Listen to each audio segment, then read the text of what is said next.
Hello there. We'd like to welcome you to the virtual kitchen table.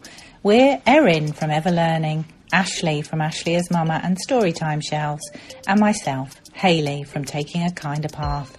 We're gathering for conversations about family life and home education, particularly unschooling, which is sometimes known as self-directed learning, or as I like to call it, natural learning. We'll be sharing our experiences and ideas, learning as we go. We hope you'll pull a chair up to the table and join us.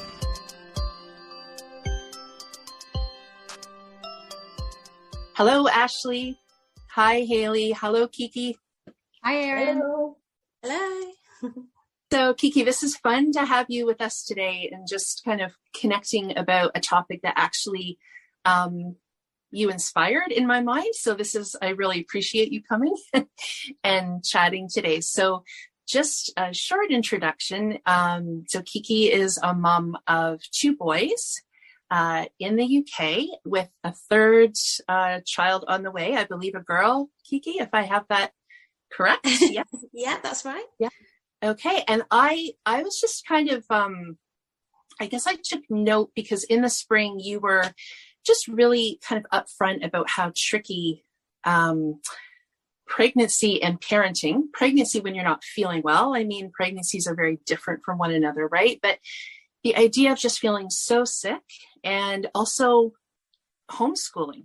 And maybe it's not even just homeschooling. I mean, some of it's just parenting, right? When we're kind of wanting to bring our best to our kids, but we are not feeling anywhere close to our best. And that, I think that kind of, it resonated with me because I was very sick during my pregnancies, and I would see women who were just breezing through it.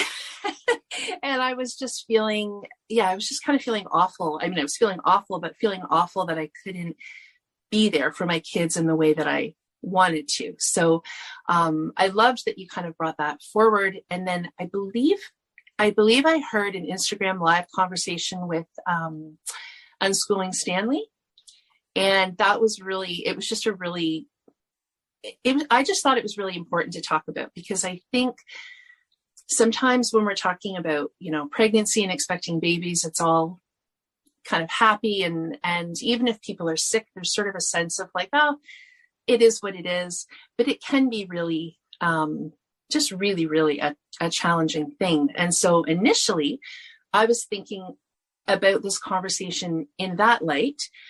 And then I started realizing like, it could be so many things, the last I'd say about month and a half, I've been having just some real trickiness in my own life. And I've been realizing like how, even with older kids, how difficult, just how guilty I'm feeling if I'm, running out at times I normally wouldn't, or away longer than I would be.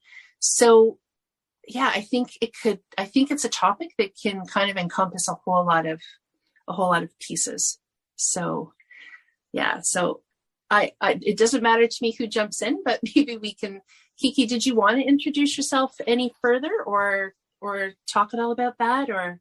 I think hearing you talk, I actually feel quite emotional about it still, because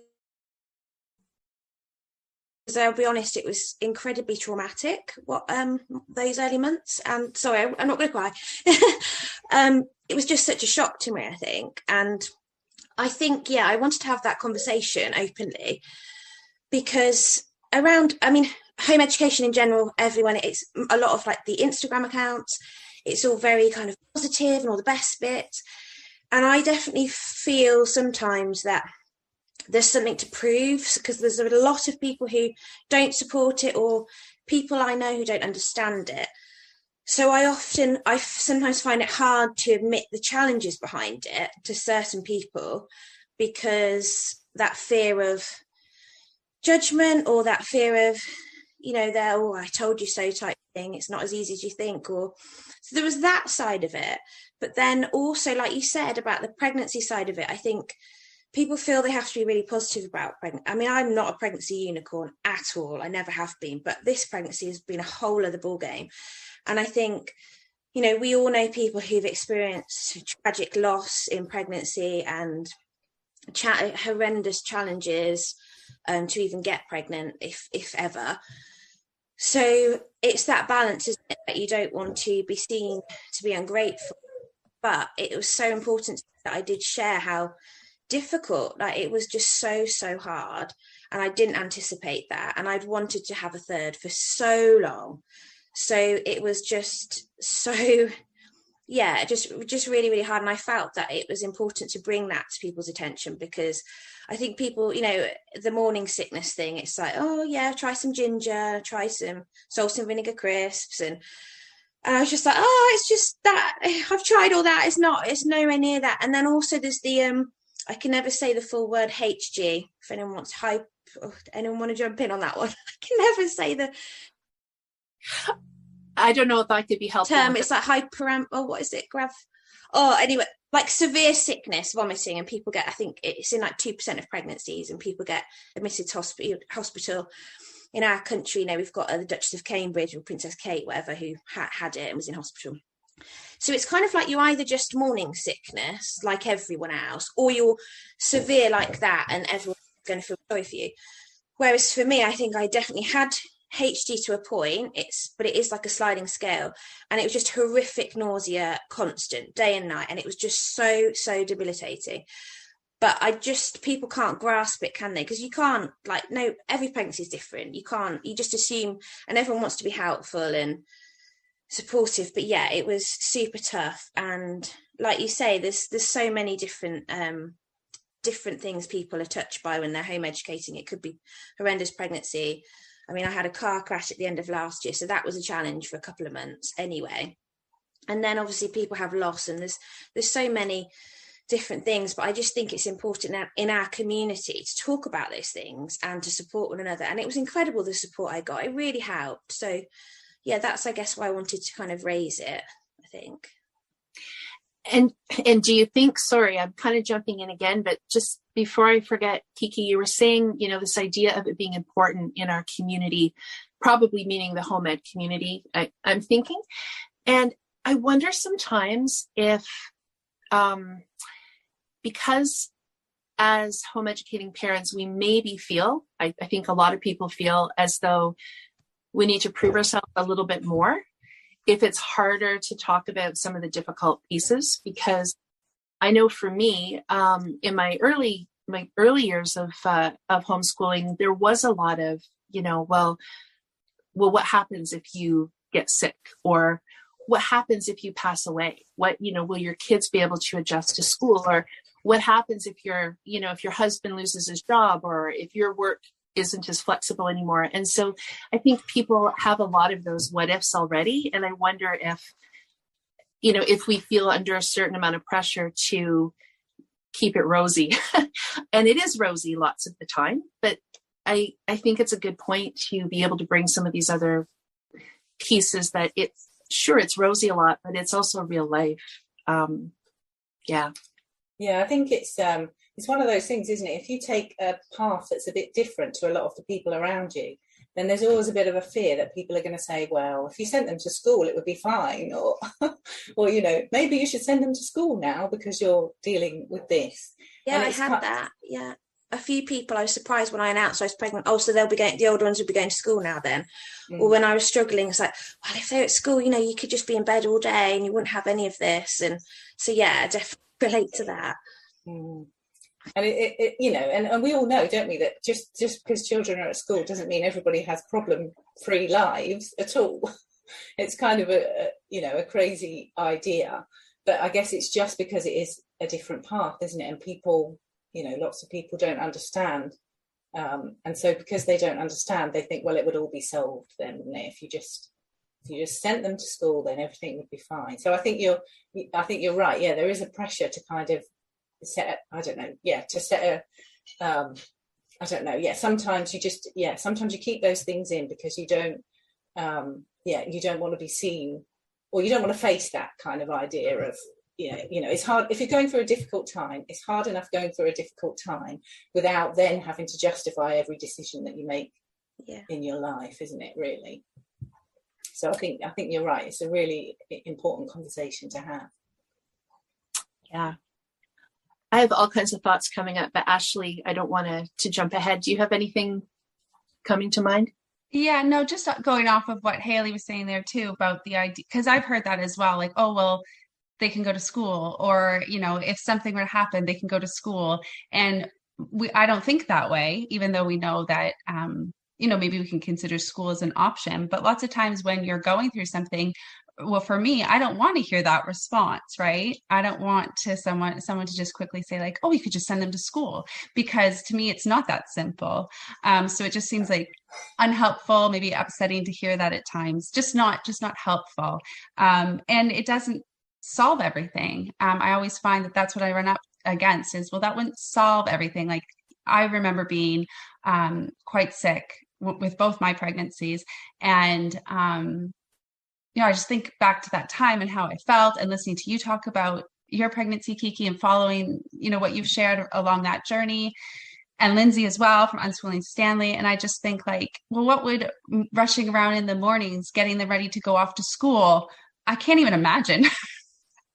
I said that all along, like the school run, I just couldn't imagine how I just wouldn't have done it. They'd have to have just walked like 3 miles to school. Like, yeah. So I always think about like, and Kiki, I don't know if you want to share a little bit, but I always think about like how there's, pros and cons to everything. But I'm sure you've probably noticed during a tricky pregnancy, how homeschooling has provided you guys with flexibility or slowing down or taking a day.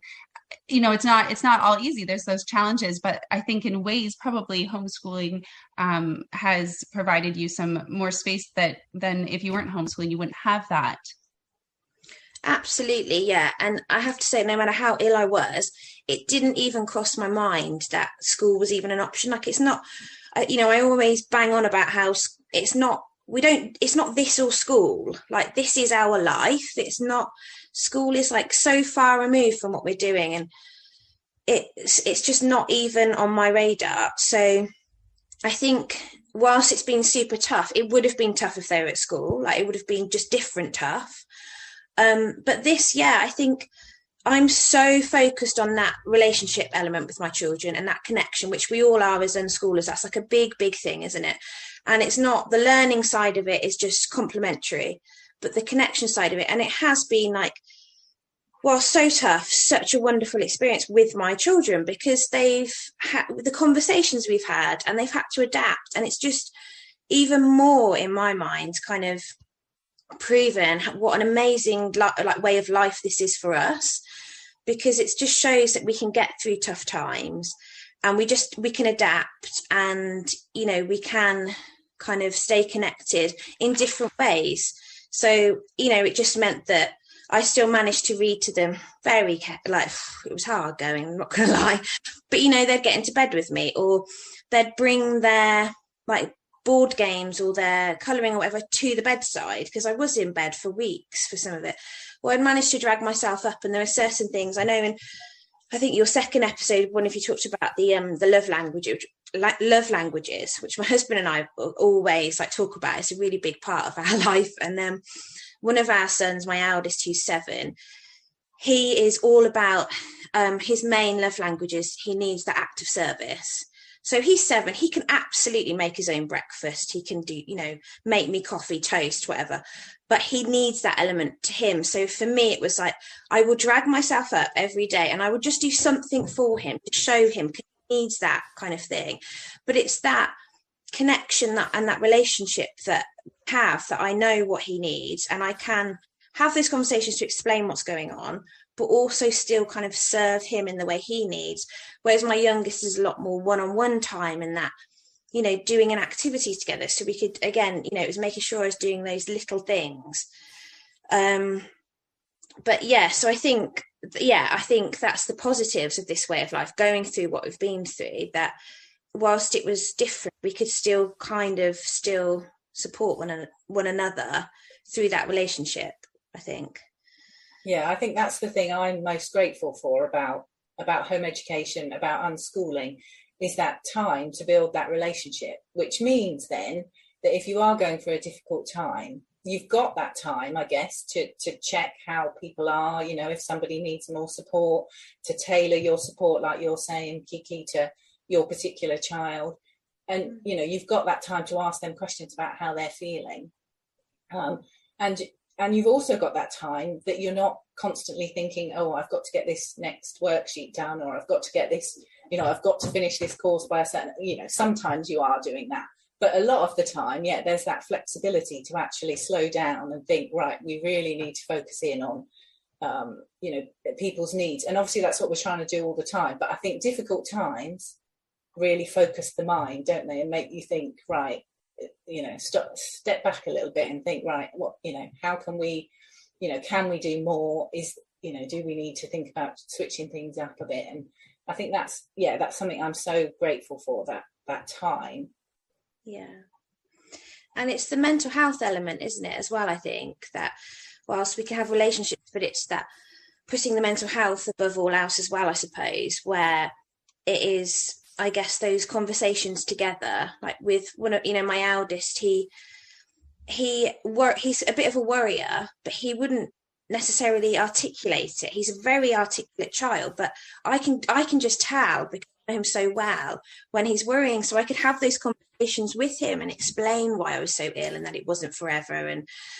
And I guess it was not even worrying about, maths or literacy or whatever people kind of worry about. And it was very much like, okay, I need to be making sure that whilst I'm going through this, I'm, yes, meeting their needs, but also ensuring that their mental health is kind of provided for, and I'm having those honest conversations with them, because we don't, they're children, but we don't treat them like, children. And we were honest with them, and we talk them through, we're very open about things, and it's important to us that they can express themselves and their worries, I suppose. So that was a big thing. So whilst at the time it felt like such a huge amount of time where we weren't doing our normal kind of activities or trips and things, we're doing so much nurturing of that kind of inner self and our mind, our minds, and how we can kind of cope with feelings and emotions and things. So that was a real learning in itself. I think that those are the most important things, aren't they, for us to learn, really, how to look after ourselves and how we can support other people. And all that other stuff is great to learn, but those two things are going to stand us in the best stead for the rest of our lives, I think, aren't they? I feel like there's something each of you have said that's brought up a thought. So Kiki, just around the love languages, that's an interesting point about sort of, I guess the way that I would define that, if you're almost putting some energy in on the front end. So, you're feeling awful, but you know that this is a really important piece, for that particular child. So it's kind of like, for me, I think I can think of that with a couple of different kids as well, right? With that act of service. For one, I think it's the words of affirmation. So just really being mindful of kind of doing that, even when things are busy or hard. For me, just the way my brain works, I think it's almost a bit of a compartmentalizing. Like, this is, even if I'm feeling tough or this is happening, I really want to kind of get this piece said or this piece done. And I think it does go a really long way. So I was really interested to hear you say that. And then just Ashley, the piece around, I think we were talking about that assumption about school, and we definitely had that happen. My husband very, very suddenly lost his job. I can't remember how many years ago it was. It was now his original job, but we had assumed it was a very secure job. He'd been there for a number of years, and a number of people in the company lost their jobs at once. It was just kind of a whole thing that happened, and there was no time to plan for it. It all went down in a hard way. And it was literally, so I think I had been with somebody on the weekend who had been expressing their doubt about this whole homeschooling thing. And they'd read an article somewhere that, had listed one of the risks would be if a parent who was the primary financial provider lost their job. And I had kind of argued and said, well, you can't live your whole life in what if. And literally like 3 days later, this happens to us, right? So it was it was interesting timing, but it was also interesting how a few people made an assumption that, so I was doing some part-time work, but the kids were pretty little, so I wasn't doing a load. But I was able to build that really quickly. So I just kind of, I started working a lot for a period of time while he was looking for what his next step was. But yeah, that was people's assumption was, well, I'll have to go to school. And it was definitely a lot of figuring out to kind of navigate it and see what was going to work. But similar to what you said, Kiki, like it just wasn't even on my radar. I was kind of like, oh, we'll figure this out. Like it's not. And I think maybe it's easier that way. If it's not even a choice in your mind, then I don't know, maybe it's easier to kind of press forward and figure out how you're going to cope. And then Haley, just to your point about time, I think that's really helpful for us to remember is we have all this time that we've connected, that we've had all these common experiences, like so much more so than if our kids were in daycare or school all day. So, we can, to some degree, you can draw on that, that's, to kind of use the money in the bank, I guess, analogy. That doesn't just all go to whatever, because there's a rough month in the family. And I think, what I've noticed is that you see that mirrored back to you. Like it was an opportunity to see their empathy and to see their resourcefulness in a way that I probably otherwise wouldn't. I'm thinking of like sick pregnancies or having to flip schedules around, and I could see that connection was there in some really tangible ways, which was really cool. Yeah, I love that idea of the money in the bank thing, because it has been said to me that I'm too nice to my children and that they're overindulged. And I mean, I'm just thinking things like, cooking them different meals when they don't like what everybody else is having. And, my kids do get breakfast in bed sometimes, things like that. Now I've got two children in their 20s, a teenager and a 10-year-old. And whatever I have put in, I am getting back so much more. And obviously I didn't do it for that. That's not why I did it, but it is amazing that I have a few chronic health issues that flare up quite regularly. I have terrible problems with my back and migraines and stuff. So that lays me low, fairly often.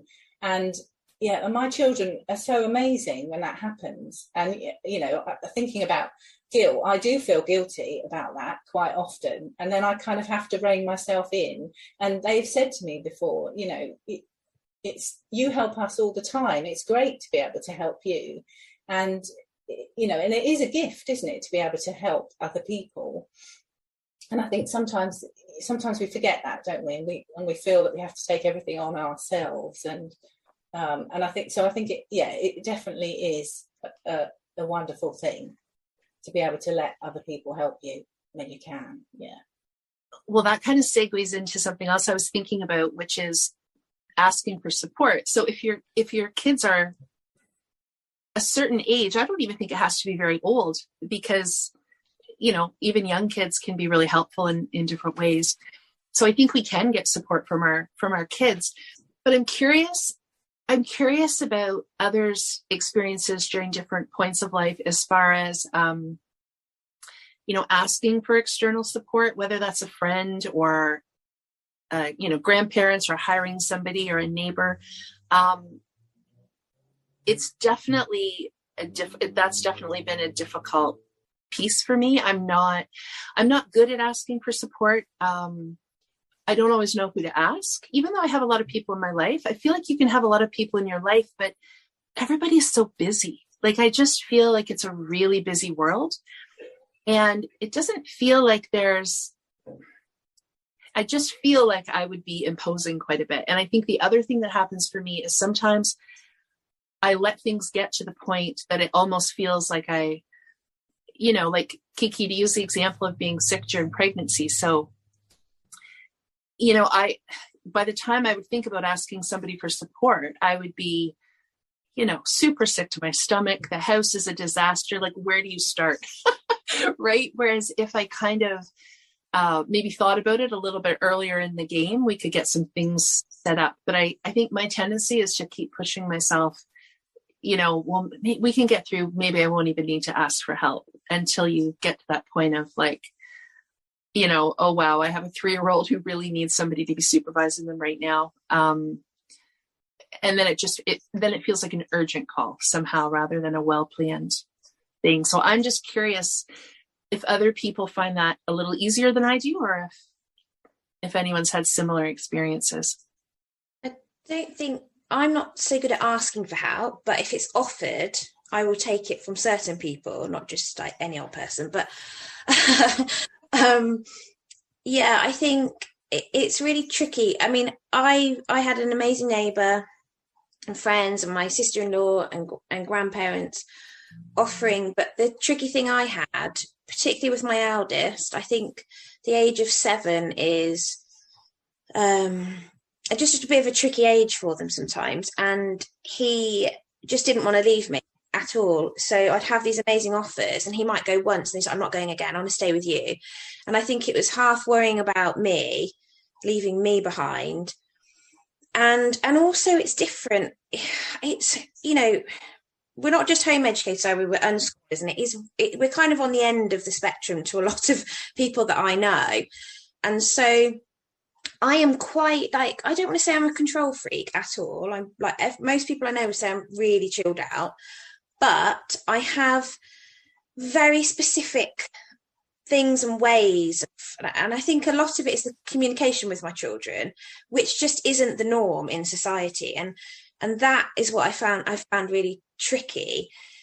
Is, like I said before, I treat them like, obviously they're children, so I don't treat them like a friend. Like I respect that they're younger than me and they need guidance and all of that, but I guess in terms of, we have boundaries, but we're not authoritarian in any way, and the rule thing to us is, again, it's boundaries, not rules.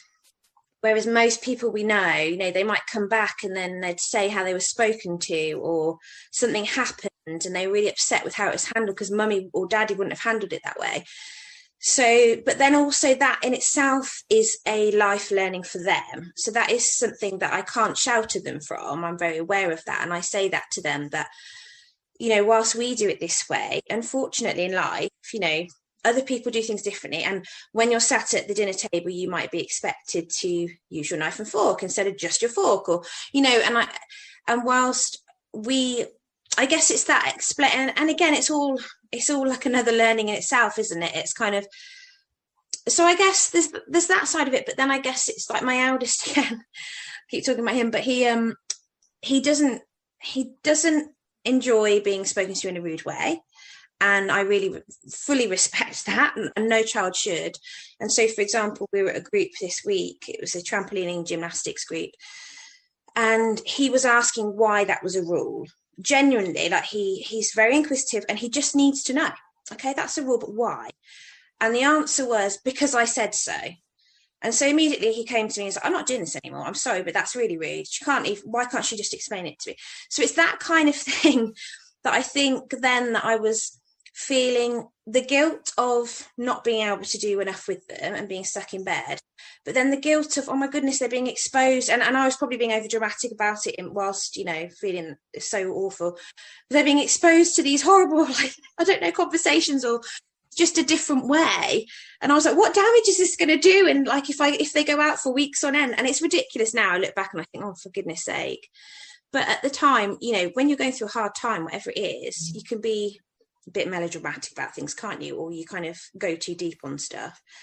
But I think, it's tricky. And then it's other children and being exposed to, I guess the wonderful thing about this life is we want them to be exposed to as many different people and experiences and places. But also we can, to a certain extent, I guess it's the guidance. I wouldn't want to shout at them from certain people or places, but we can at least guide them through situations that they might not be used to or they might not enjoy, if that makes sense. Kiki, I can relate to so much of what you're saying right now, which doesn't surprise me because when I listen to you share about your journey on your podcast, I've related a lot. And I think like my eldest is similar to your eldest in ways. But I have felt very similar with, especially this past year when things started to open up more with the pandemic and wanting to go on like homeschool field trips with other groups and then you're dealing and interacting with the other children and families and parents and those experiences, signing them up for programs at the library or any extracurricular type activity or sport.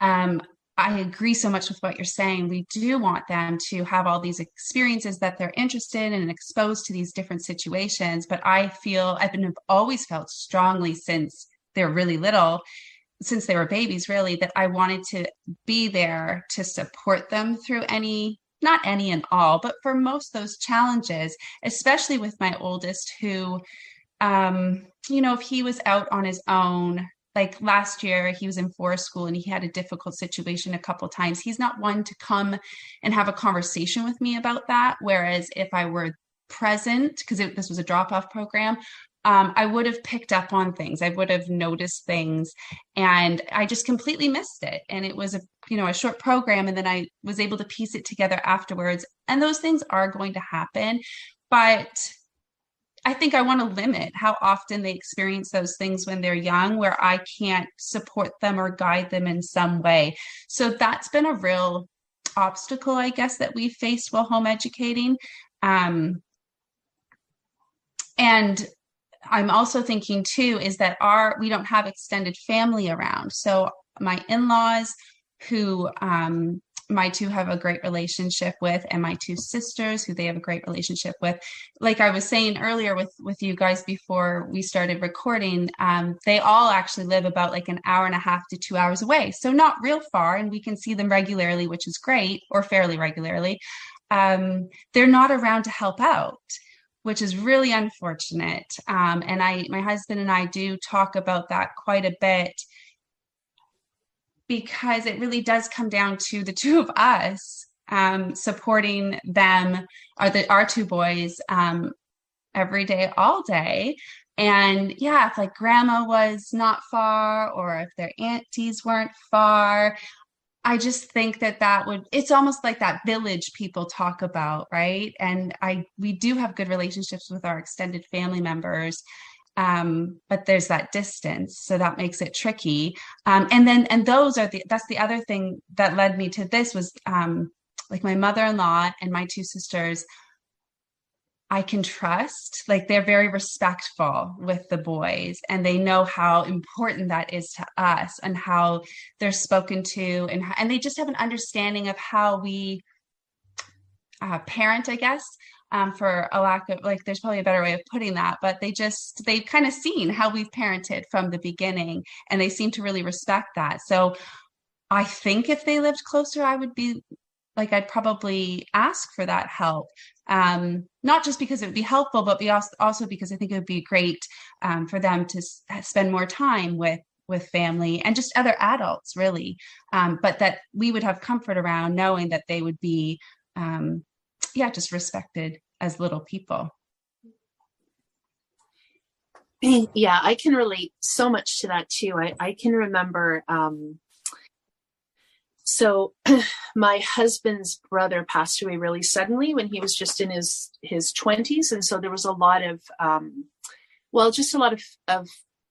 again, they were out of town a little bit. So a lot of days where we needed to kind of, first the shock of finding out. So we went, then it was, visitations and funerals, and trying to figure out, again, we don't have family, close by we certainly have some that we can call in, but it's not, it's not in the same community or whatever. So I can remember trying to figure that out too, because that was too much. I think we might have only had my oldest.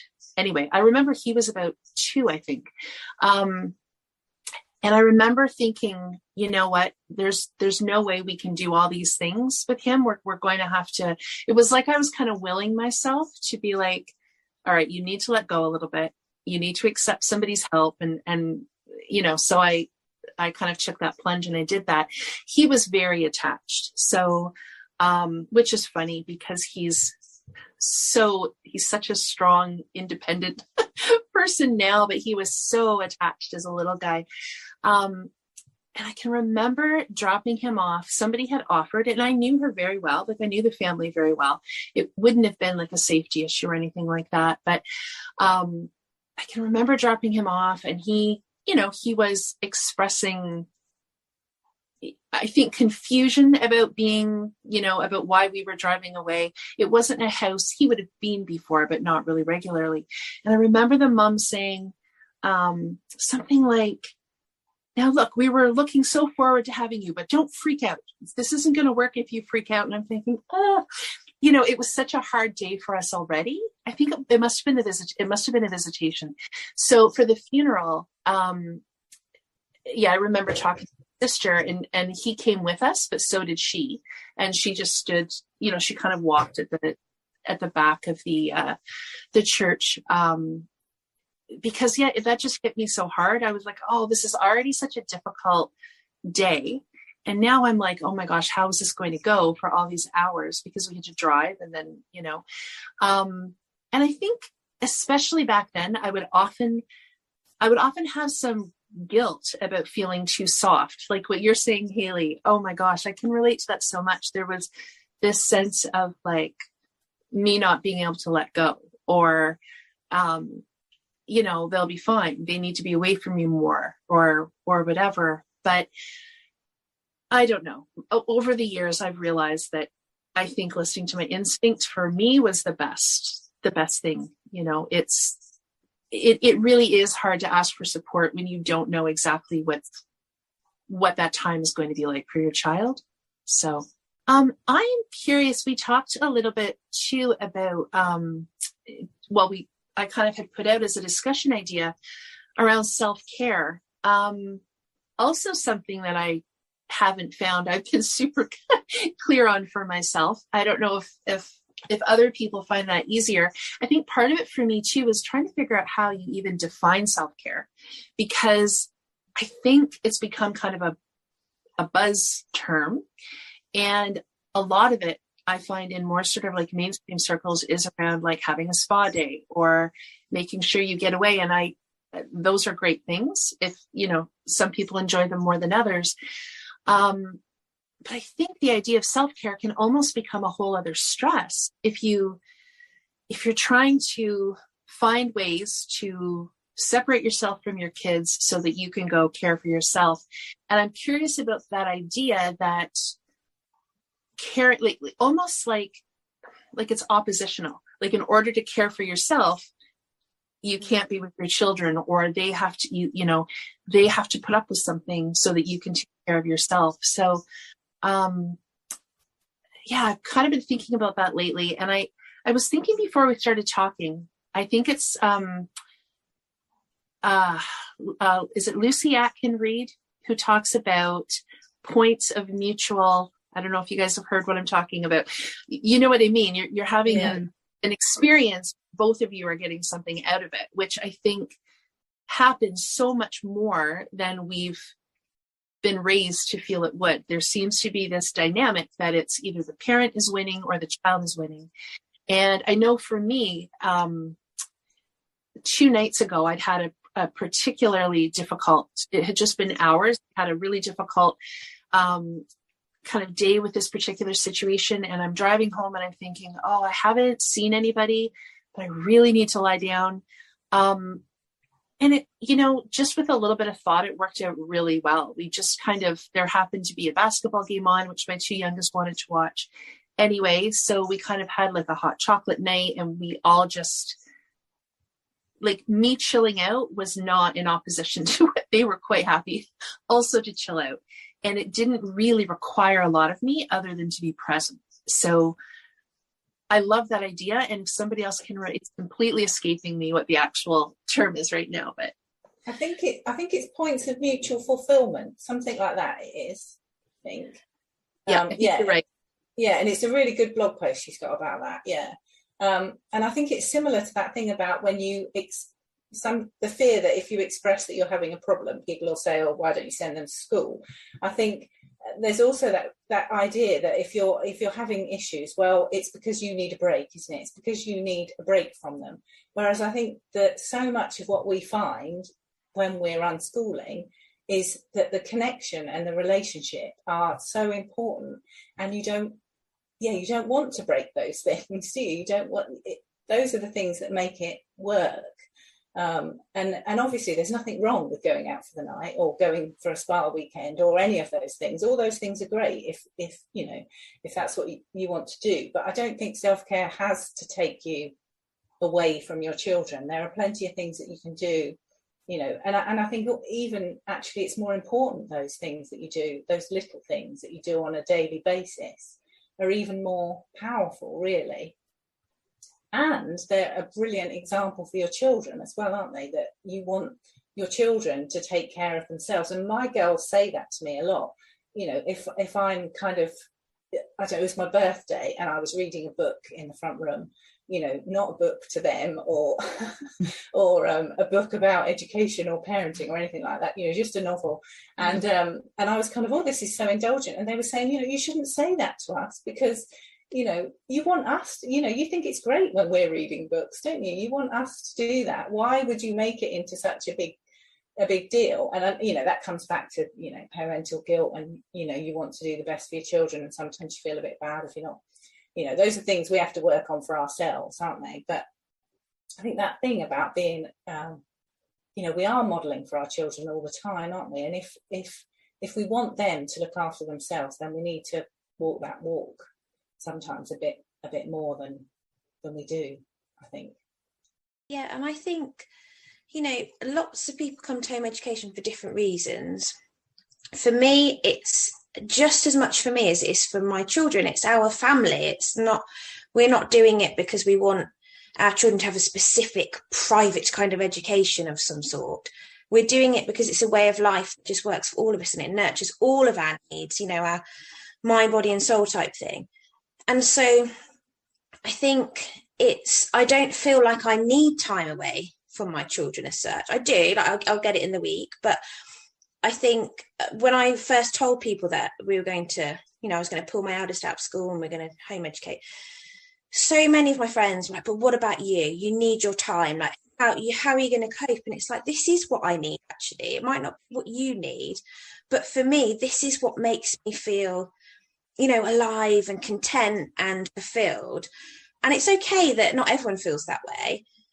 But I think I've got friends who do regular weekends away with their husbands or with their friends, and it's like their thing. They have to do once a month. They go away and leave the kids or whatever, no matter how old their kids are.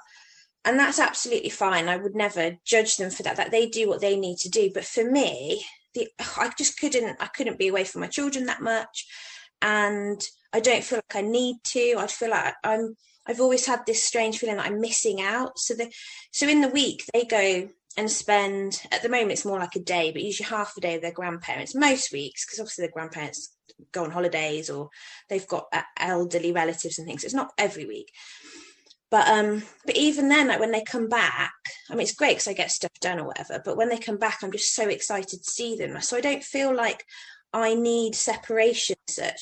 I think for me, like you were saying, Hayley, about reading a book. So at the start of the year, I took up learning to play the piano, and I'd wanted to do it for years, and I hadn't done it since a child. Sadly, not been doing it the last few months because it's just gone way down the priority list. But it was so good for them. To, I'd say in the evening, like, you go get your pajamas on. Mummy's got her piano time now. And it was so good for them to see that I was learning something, a hobby that was important to them. They didn't have to do it. If, they might want to come and join in if they wanted to, but it wasn't about them. It was about me. And the other thing, and this is what I found so mentally tough in this pregnancy, not being able to do, is I've always gone out for a daily walk. And that was something in the pandemic times that I started, and I go for at least a good hour in the morning, because obviously my husband was at home and he still works from home most days. So I was fortunate I could do that. And that again is, I always explain that to them that, it's that I'm looking after my physical and mental health by doing that. And I also want to go and listen to my podcasts, and I just want some time on my own, and that's okay. because I think it's encouraging that as well, isn't it, with our, with our children, that to have that independent time to hear their thoughts and explore themselves and really kind of delve deep into themselves.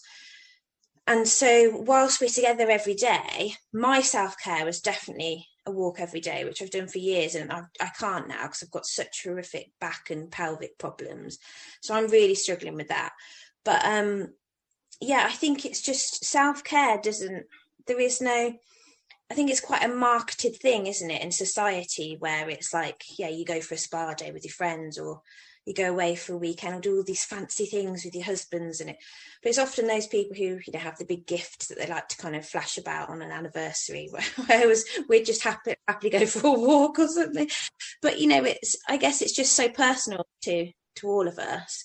But I think you're right, Hayley, it's modeling to them, isn't it, that and also that mummy and daddy we're not just all about them, we have our own things going on as well, and we're our own person. I think it's so important to kind of find your own self-care and whatever that might look like.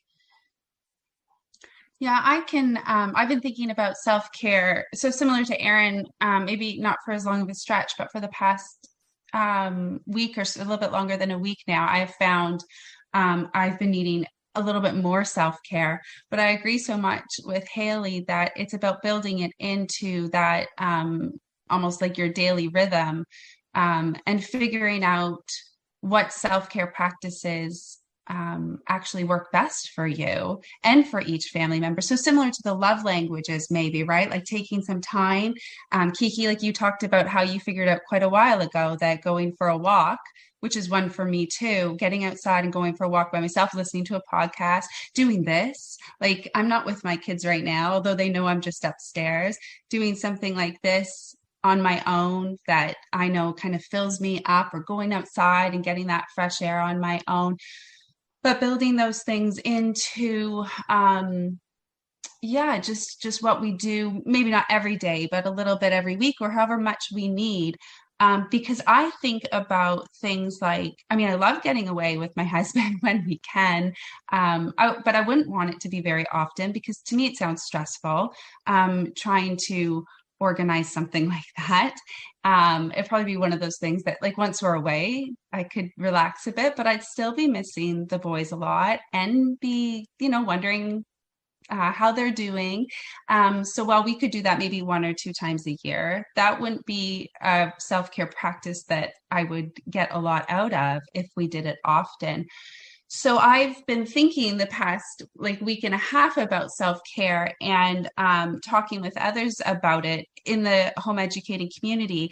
And I've kind of focused on the 7 types of rest.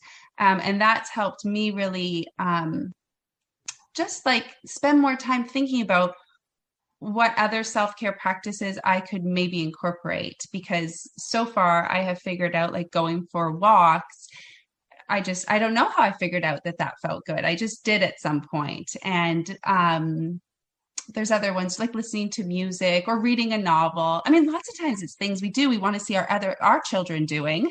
So it's like they know, we just need to follow their lead, right? But I've been thinking about, do I need more physical rest? So going to bed earlier is one that, although sometimes I think on the flip side, staying up late for me is a little bit of self-care too, because I actually prefer that. But sometimes, like this past week and a half, when things have been a little bit more stressful, I've made a point of going to bed earlier more nights, because I just know that physical rest will benefit me. And mental rest. So I know I can, and this is kind of more of a new discovery for me. I would say the last 6 months to a year, I've realized that my mind races more than I realize. And I can actually enjoy that a lot, thinking about something that I find very interesting, but then I crash and I've let my mind go and go and go. And I've spent so long thinking about something that it's actually become just too much, and I need mental rest. So I've just been trying to think more about how can I just become more aware of those things for myself so that I can incorporate that and regularly practice self-care. So hopefully I don't feel like, I just need to get away and nap for a full day. But also now thinking about, how do my children and my husband, so how does each family member, like, what does self-care look like for them? And that's obviously something that they'll figure out as they grow too, but it is different. It is unique. So while I like listening to other people's self-care, and especially home educating parents, like how they fit that in, because I find it inspiring, I think it very much is taking time to figure out like what actually works for us, and giving ourselves permission to fit those things in as best as we can. And even more so when we're going through stressful times. Yeah. And it's interesting, like, so Ashley, when you're highlighting those,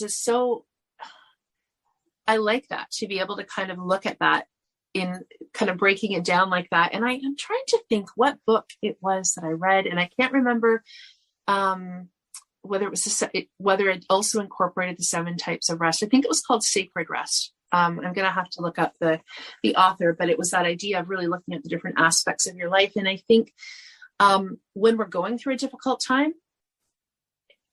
it's so helpful to do that, because I find when we're not in such a challenging time, whether it's our physical health or, emotional or kind of whatever the case may be, for me at least, I just kind of hum along. I'm not necessarily tuning in as much to how my body's feeling or what thoughts I have racing or what emotions are coming up, because it's, you're not as triggered. You can just kind of go with the flow. And I have found, again, these last couple of weeks, like, I'm really aware of a migraine coming on, or the tension in my shoulders, or almost like fatalist thinking, like my thoughts will just be racing. Well, if this happens, then that will happen. And so it's kind of like using difficult times as an opportunity to become more in touch with who we are. And I mean, in a perfect scenario, I would take those cues and also keep them in mind, even when things aren't so difficult. I can't say I really do that. I think it's just the same thing, right? A bad time and you start to notice it again. But I guess it's a little bit of an interesting, I don't want to say perk to bad times, but I think it does help us tune in a lot more to how we're feeling and what we're thinking, what triggers us. Are there relationships or foods or any sorts of things that maybe aren't serving us very well? And I think, sometimes we can put along pretty long until something stops us and we go, okay, hold on, that food's not helping me right now, or this relationship is not very healthy for me right now. So yeah, maybe those tougher times can be used as signals to a degree. The other thing I was thinking about, Kiki, when you were talking about having friends who, may have weekends away either by themselves or, with their spouse or whatnot. It's interesting. My husband has a group of friends, and it's very much like guys, like it's a group of guys, and they have these guys weekends. But what I started to notice, his one friend, who's a single guy who doesn't have kids, he would often be like, well, bring the family. Like, he'd say this to lots of people, bring the kids. And I always felt that was interesting because, well, my initial thought was, you don't have kids, so you don't understand the challenges, because it's like a 5-hour drive. And, so initially I was thinking, oh, he's just making this so simple. Just bring the kids. But then I kind of started looking at it in a different way, because I noticed that some of the other guys would bring their kids, or there'd be this kind of big outdoor thing, or he really likes to host, he creates these events and he likes to host. And it was really interesting, because that is a sort of an environment where I can see everybody taking care of themselves. Like, the kids can be there, teens can be there, adults can be there, and it doesn't have to be this, like, everybody's enjoying themselves, but there's no effort to get away from the kids, So it's just been kind of an interesting dynamic that I've seen. And the one guy, they all live kind of a few hours away from us. So they were coming this way, and he invited my husband for lunch, and he's like, I think I'm going to bring my son. Would you like to bring your guys for lunch? And it's just this very, I don't know. I'm curious, I guess, where, and now I'm getting all sociological, but I'm curious where this whole thing started about everybody having to be separated in order to take care of themselves or be happy. So it's just fun for me to see situations where people are enjoying being together, and it's not about, like, quote, getting away from your life. It's enjoying yourself within your life. But I think it seems, in my experience, it seems to be more of a female thing, because I think you're right. That's made me think my husband loves taking the boys out at the weekend to see his friend, whether their kids are there or not. And they'll just go, or they'll go for like a curry night, and just, my husband would just take the boys with his friend, and he has his boy time, his man time as well. But I don't think it's as big a thing for the men. Whereas I think women, and I don't know if it's again, it's just a marketing society thing, I think, where we think like it gets to the weekend, we need to have child-free brunch or whatever. And don't get me wrong, I love that, because it's nice to actually finish a conversation or whatever. But yeah, I think it is definitely more of a, do you think, and we could go too deep here, couldn't we? We could be here for hours, but I think for so long women have done everything, and now we're kind of getting this kind of female power a bit more, where we deserve more than that, and we, and rightly so, like, completely, I'm all for that. But I think it is more, no, now we'll leave the kids with your husband or your partner with their dad, and we deserve this weekend, and there is that. But yeah, I think it is definitely more of like a female thing, maybe. I don't know. I'm sure. I think we do live in a society, don't we, that is much more about kind of competition and independence and, I don't know, rather than kind of the communication and consent and cooperation and all those things. We've been pushed, I think, away from our natural tendencies, haven't we? And it's, and I don't think that's a good thing for humanity. And I think you said, Erin, about one of the benefits of difficult times. I think definitely I think I mentioned it in the episode about our her moments. My daughter's talking about how everybody hasn't got it all figured out. I think that being honest with our children about the fact that we're going through struggles and challenges, obviously not in a way that is overwhelming for them or placing any responsibility on them to take care of us, but just about being a bit more honest can be really helpful, because then otherwise it might skew their perception. If they think everything is always rosy in our garden, and then they have problems of their own, they might take that on board and think, well, it must be something, I must be doing something wrong, or I'm the problem, rather than them realizing that everybody has challenges, and that, it's not them that's getting it wrong.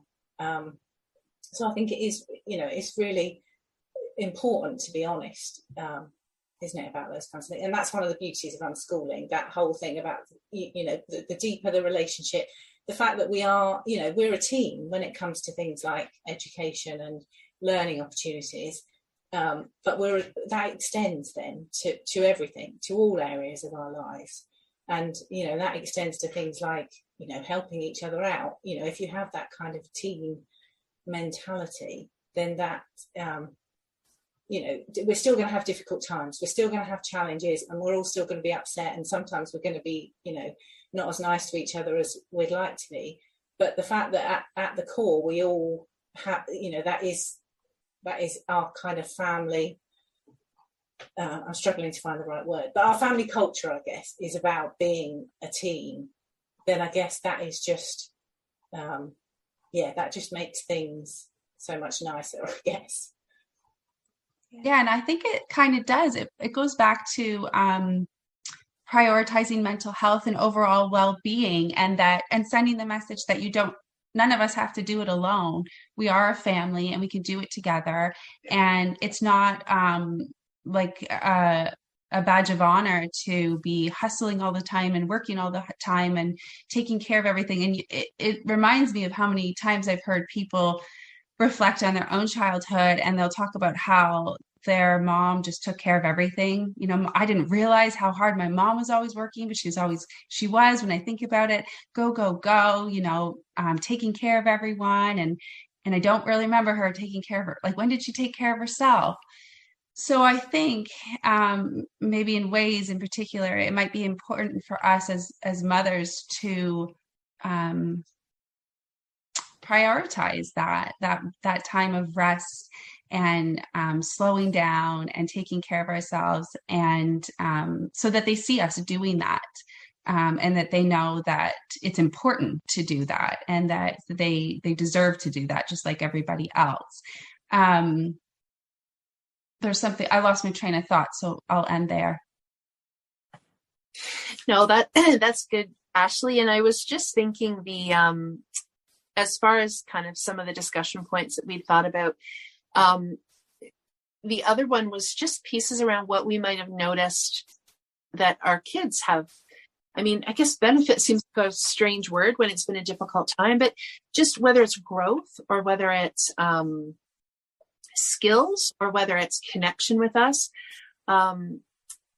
Yeah, I'm just curious if you know, if you think about different times that have been trying. And when I think, you know, I've been thinking about this, you have those things in life that are like one event that's very difficult, right? So whether it's being really, really ill during pregnancy, or whether it's a death or a job loss or something that's really concrete. But then I think we also have periods of time where it's kind of under the surface that stuff is kind of tricky. It's not necessarily a grand event. It's just a period of time that's a little bit more difficult. And I think in both of those situations, often it's in hindsight. I think often I'm looking back and I'm thinking it's just kind of fascinating to look and see what comes of that. Like, and I've always sort of, when I think about the word resilience, because I think that's one that comes up for me when I think, okay, if I've been really sick or I've had a really difficult time and my kids are kind of needing to, quote, fend for themselves a little bit more over that period of time. And I think resilience is a word that we hear a lot. And I've always kind of had mixed feelings about what we mean by that when we say resilience. So I guess I just kind of want to put that disclaimer out there. But it is interesting to look at that level of resilience that kids have. And yet also be conscious that kids can be really sensitive to situations. So I think I feel like I'm kind of talking in circles, but I think what I'm trying to say is that sometimes we can look back and say, oh, wow, because of this, this skill really developed, or this character trait really developed. Or maybe it was there, but this event kind of allowed it to come to the surface. And then maybe there are other times that it just is really tough and we just have to say that. Like, yeah, they were really impacted by this. And sometimes that just has to be what it is. For me, I find it hard not to take on guilt over that, but we can't control life circumstances, and we can't control children's reactions to them. Right. So yeah, so that's kind of two different things, I guess. You know, what are the strengths we've noticed? But also maybe there are times where we do notice some things that are negative that have come out of something. And for me, the work there is just not to take that all on myself. Yeah, I think it's really important to feel those feelings, isn't it? And we're all, you know, just as parents, we want to do the best for our children all the time. That, you know, that's our focus, isn't it?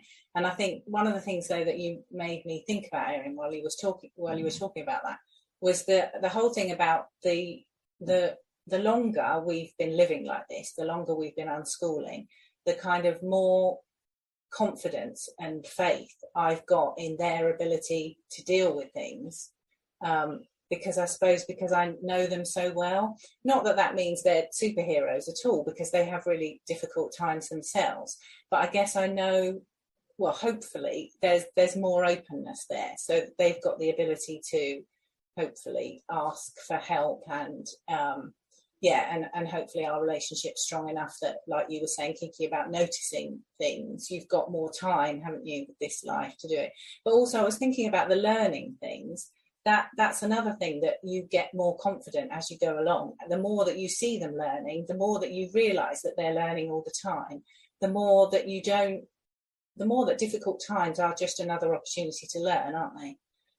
And I think that's really can be really comforting, because there are going to be times like when I'm sick, or when, you know, we had our youngest daughter when we were 2 or 3 years into this, and I you know, there were times there where I thought, oh, am I letting them down?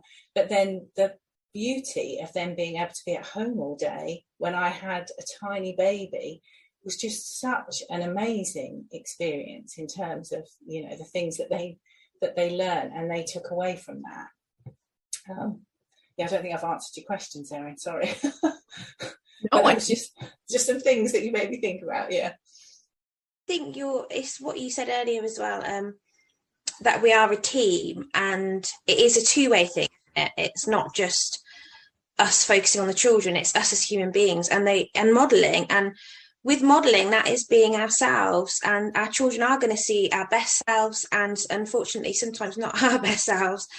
And, you know, for example, the other day, my hormones have just suddenly gone raging, and I'm just having like these crazy, like, just overwhelmed moments where we'd had something, tumble dryer delivered, and I'd just washed all the baby clothes, and my husband had picked up the dirty dog towels and thrown them on top of the clean baby clothes. Well, I just lost it. I was like, and it's ridiculous. Like, normally I'd have been annoyed, and I ended up just properly crying. I mean, in the utility room, just like hysterical crying. And my youngest son, who's 5, was like, Mummy, what's happened? Are you okay? And then my husband came down, and then my 7-year-old came down, and we just ended up doing this big group hug where I was just properly crying. And now we could then, when I'd calmed down, it was so lovely, like, to have that moment together. But I could then say, it's not your fault. Because I remember somebody on Instagram, I can't remember who said that, you know, it's okay to show our children when times are really hard for us, or when we're really upset by something. And it's okay for mummy and daddy to cry. And, you know, we don't want to put guilt on them, because it wasn't their fault anyway. Like, even if it had been them who put the towels on there, it was, you know, it's not your fault, but I'm human too, and things upset me sometimes, and I have these hormones, and I think it's really healthy to do that, just as it is to let our children feel things and feel. So, for example, when I was growing up, it was just me and my mum, and my mum, I guess she finds like when my sons are upset incredibly triggering, and I'm triggered by her response, because her response is she tries to distract them immediately. So the other day, we've got a beautiful tea set, which is like their great grandma's tea set, and we use it for our poetry time every week. And they've been for 2 years getting this set out and carefully doing it. And he just dropped a plate, the only cake plate we had left, and he was so upset, because he knows how special it is. And he just, you couldn't console him. And he ran off until he takes himself away. And my mum was like, oh no, come back, look at this book, look at this. And I was like, Mum, it's okay, he needs to feel it. He's really upset, because it's a really upsetting thing to happen. We need to let them feel that. And then the whole time she was on edge, waiting for him to come back. Oh, do you think we need to go and check him? And I know him well enough that he needs 5 minutes to himself. And then I will go in and I'll check, and do you want to come back in? And I, and say those things. It's really upsetting. You feel really angry at yourself, and, and let them process that. Whereas I think it's just very hard, isn't it, for some people to kind of, I guess, do that. But I think it's just important that all of us, and then we had this conversation of, does daddy ever cry? And because they've not written so it's like, yes, daddies cry too. And so I don't know, I don't know if I've gone off on a bit of a tangent there, but it just sort of reminded me that we are all human beings, and we are a team, isn't it? And we're looking out for each other. It's not just, it's okay for us all to be, and we handle things differently, don't we? We all, and I guess that connection, that relationship, is we know we don't treat everyone the same, because we're all different, and it's important to be able to be really aware of that with individuals, I suppose, in the family. Oh, I think what you said is brilliant, and I think there is. It's true that if you go through a deeply emotional experience with somebody, then you tend to be closer. That's not a bad thing, is it? It's a good thing to be able to support each other with our emotions. And I know I did some research a while back on the benefits of crying, and I know different people cry more than other people, but there are really significant physiological benefits to crying. And I think we are, as a society, a bit frightened of crying, aren't we? We don't like it in kids, and we really don't like it in adults, which is a real shame, because I think if we all cried a bit more. But also I think, like you said, Hayley, that as yours have grown older now, it's you want, like, one of the main things I really, really wanted when I became a mum, and is that I want my children to come to me no matter what, no matter how, like, whatever the situation, and I want to be able to really support them. I don't want anything like off the table. Like, I want them to be able to, if they've done something really terrible, or really it's something embarrassing, or they're feeling ashamed, whatever it is, I want them to be able to feel that.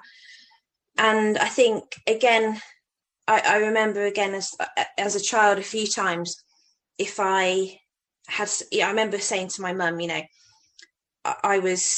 felt like I was being bullied at school for something. I was lucky through school, but there was obviously something that had happened. And so I told her, because I was so upset about it. And then I remember the next day she said, I didn't sleep. I just thought, I can't believe it's so terrible. So then I felt so burdened with my own anxiety of what was going on, but I also felt 10 times worse that I'd also now burdened her with it. So I think I then stopped, and I only had this conversation with my husband the other day. I have to really try hard to articulate and vocalise when I'm feeling overwhelmed, because I don't want to burden people around me. I don't want to burden my husband with, busy at work, and I'm not only am I moaning about like being in pain constantly or whatever it is, I just find it sometimes hard, I think, like, to admit. It's like asking for help, isn't it? It's hard to admit sometimes that you're struggling, because you just don't want to burden others. But then I'm on the flip side of that, I'm aware that I need to do that things differently so my children don't ever feel like that. I would hate the thought of them feeling that way, that they couldn't come to me because they're worried that I'm going to get upset.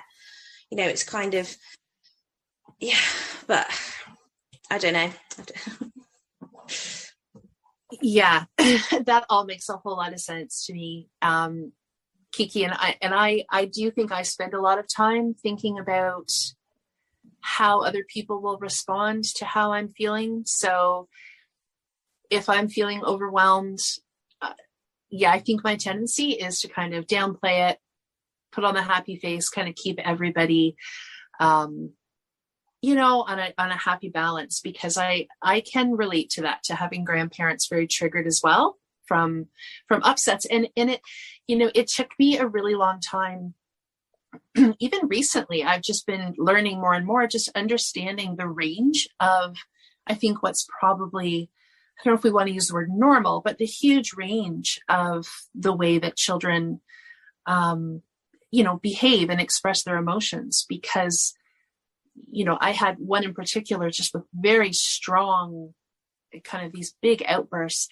And I would say at times it was kind of terrifying for a couple of the grandparents. They didn't know what to do with that. And then I was taking on, I think similarly to maybe what you're saying, I was then taking on their overwhelm, and it was just a whole thing. And of course, then everybody's feeding off this energy, when really all it was is it's a very strong expression of toddler emotion or young child emotion. But, and then it made me wonder if grandparents were kind of noticing it this much, how much did my husband and I push in that this seemed to be so out there, to our parents. But yeah, so that's kind of a whole interesting conversation in itself, I feel like.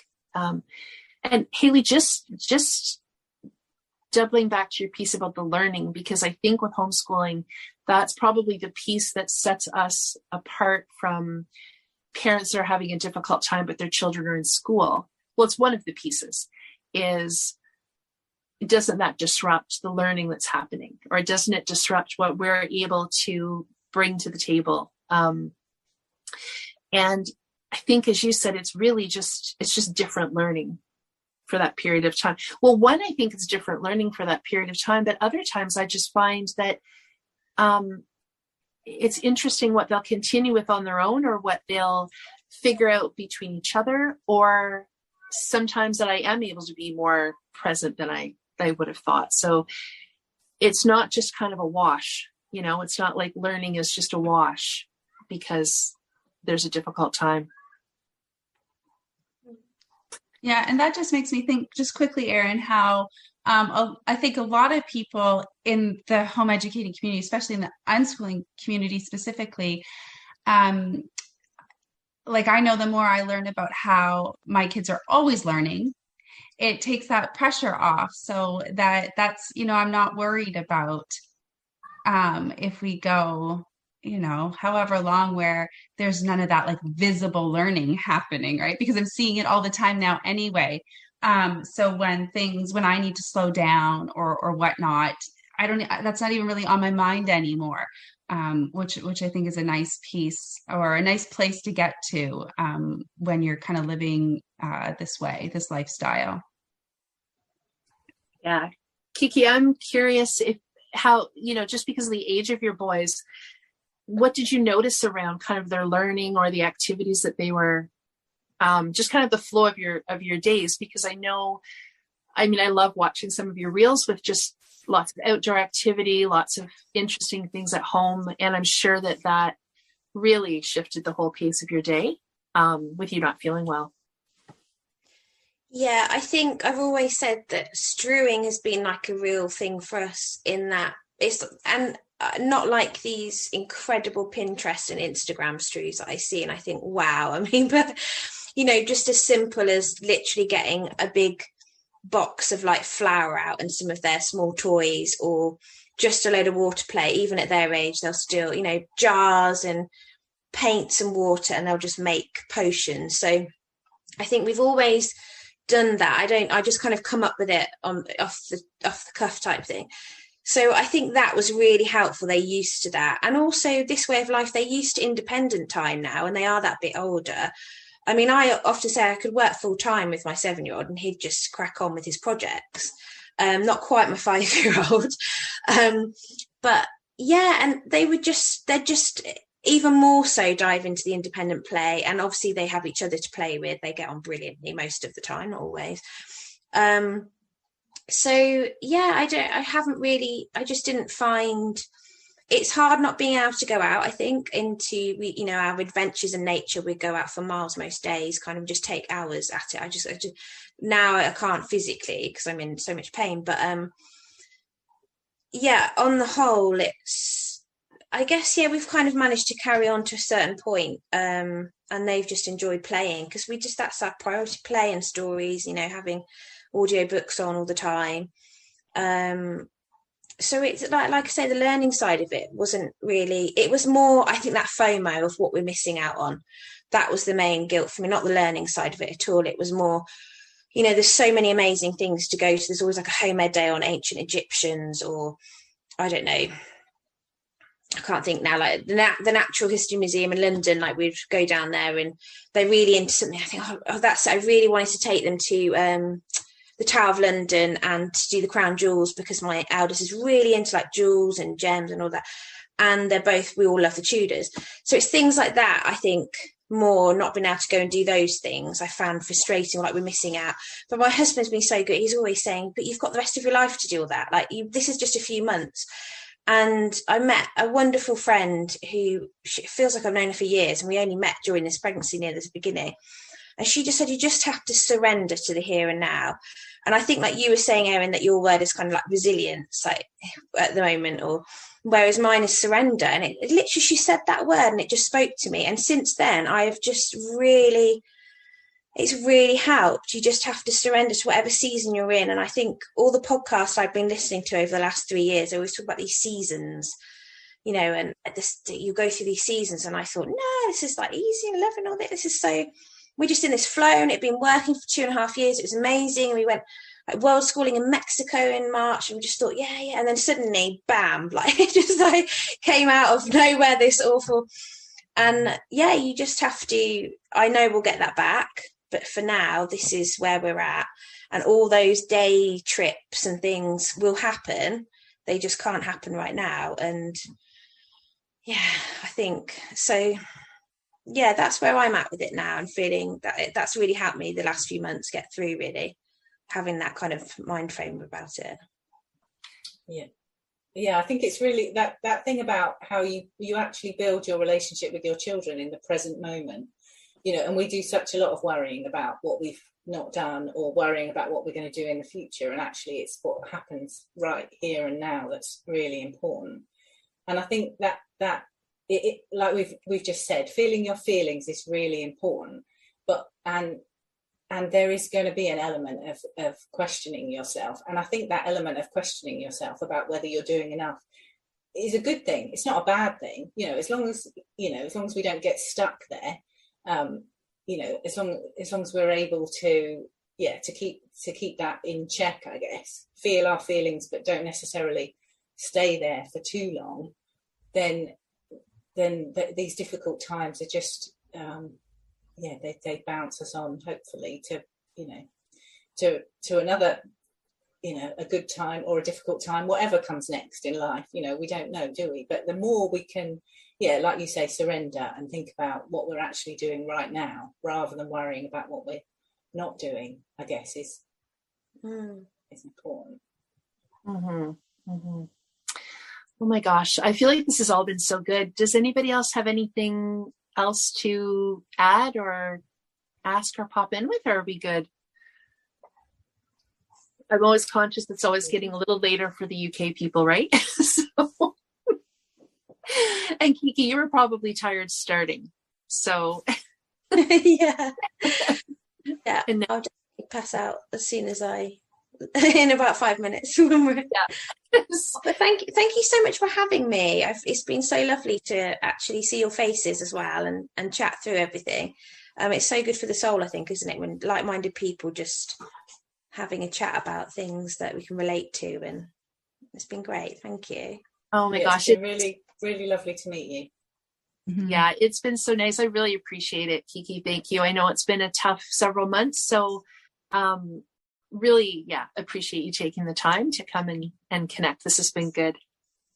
So, all right, we'll see you later, everybody. Thank you. Thank you. Bye. Bye. Bye. And this ends our conversation today. We hope you found it interesting and helpful. If you'd like to connect further or see additional content, Erin can be found on the web and on Instagram at Everlearning. Ashley can be found on Instagram at Ashley as Mama and Storytime Shells. And I, Hayley, can be found on the web and on Instagram at Taking a Kinder Path. We'd love it if you'd share this conversation with anyone you think might like it. And if you've enjoyed this episode, maybe you'd consider leaving us a review. We'd love to hear your thoughts. We're so grateful you made time in your day to listen to us chat. Thanks so much for listening.